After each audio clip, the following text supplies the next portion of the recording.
सब लाछन संपन्न कुमारी, सब लक्षण संपन्न कुमारी। होहि संपत पियहि प्यारी, होहि संतत प्रिय प्यारी। होहि संपत पियहि प्यारी, होहि संतत प्रिय प्यारी। सदा अचल आहि कर अहि बाता, सदा अचल आहि कर अहि बाता। सदा अचल एहि कर अहि बाता, सदा अचल एहि कर अहि बाता। एहि से जस पाहे पितु माता, जैसे मृदबानी मुनि बाता। होई है पूज्य सकल जग माही, है पूज्य सकल जग माही। सेवक कछु दुर्लभ नाही, एहि सेवक कछु दुर्लभ नाहि। एहि कार नाम सुमिर संसारा, एहि कर नाम सुमेरे संसारा।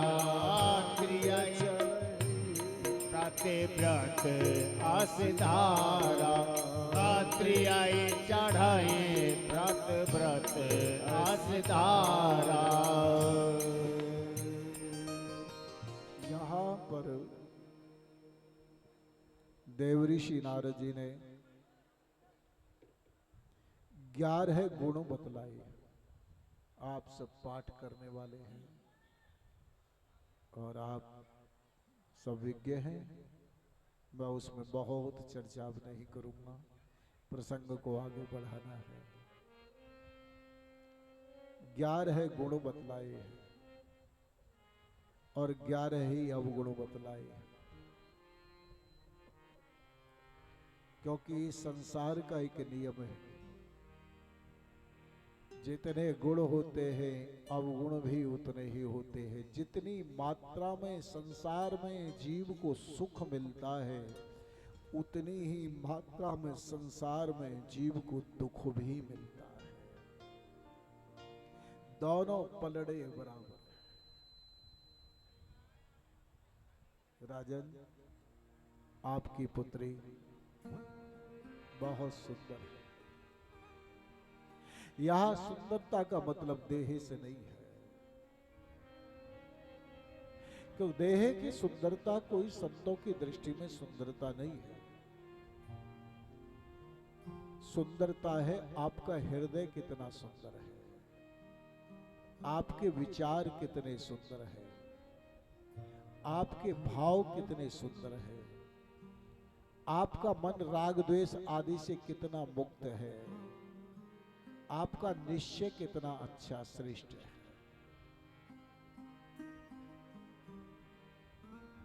देखो, मानस में 3 प्रकार के पुरुषों की बात कही है। विषयी है, साधक है और सिद्ध है। 3 प्रकार के। महाराज सुग्रीव विषयी है और विषयी को शिक्षा दी जाती है। विभीषण साधक है, साधक को दीक्षा दी जाती है। और श्री निषाद राज्य सिद्ध है, उसे प्रेम की भिक्षा दी गई है। सिद्ध को प्रेम की भिक्षा दी जाती है। हमारे जीवन का जो संचालन है वो इसी प्रकार से होता है। जब तक हम मन और इंद्रियों के अनुसार हमारा जीवन चलता है, उस स्तर पर हम जीते हैं। हमारा इंद्रियों से जीवन संचालित होता है, हमारा मन से जीवन संचालित होता है। जब तक हम मन की बात मानते हैं, मन के अनुसार चलते हैं, इंद्र के अनुसार चलते हैं, इंद्री जो देखे वो दिखाते हैं, कान जो सुने उसे सुनाते हैं, वाणी जो बोले उसे बोलने देते हैं, हाथ जो करे करने देती स्वतंत्रता है, पैर को जाने की स्वतंत्रता है, कहीं जाए। तो जब तक हम इंद्री मन के आधार पर जीवन जीते हैं, इनसे हमारा जीवन संचालित होता है, तब तक हम विषयी हैं। विषयी पुरुष परमात्मा से दूर होता है। लेकिन जब हम बुद्धि से अच्छा निर्णय करके अपना जीवन जीते हैं, बुद्धि के अनुसार चलते हैं, ये हानि है, ये लाभ है, ये उचित है, ये अनुचित है, जब बुद्धि के द्वारा निर्णय करके हमारा जीवन का संचालन होता है, तब हम साधक होते हैं। और जब हमारा जीवन चित्त में प्रवेश कर जाता है, क्योंकि चित्त प्रेम राज है, और जब उस चित्त में हम प्रवेश कर जाते, चित्त के अनुसार हम अपना जीवन जीते हैं, चित्रकूट में पहुंच जाते हैं, प्रेम राज्य में पहुंच जाते हैं, तब हमारा जीवन हम सिद्ध हो जाते हैं और शुद्ध हो जाते हैं।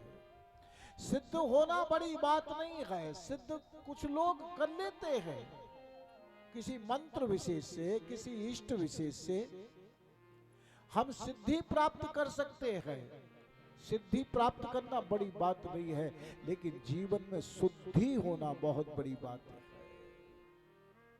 सिद्धों का पतन हो सकता है और पतन होता है, लेकिन शुद्ध का कभी पतन नहीं होता है, क्योंकि शुद्ध बुद्ध होता है, शुद्ध में बोध होता है।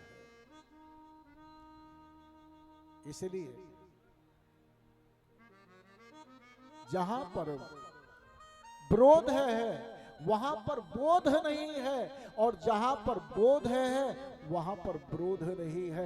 यदि हमारे जीवन में कहीं विरोधाभास है, हमारे जीवन में कहीं संसार में किसी से विरोध है, तो समझ लीजिए अभी बोध हमें प्राप्त नहीं हुआ है।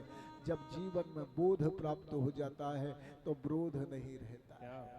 तो जहां विरोध होता है वहां बोध नहीं है, और जहां बोध होता है वहां विरोध नहीं है।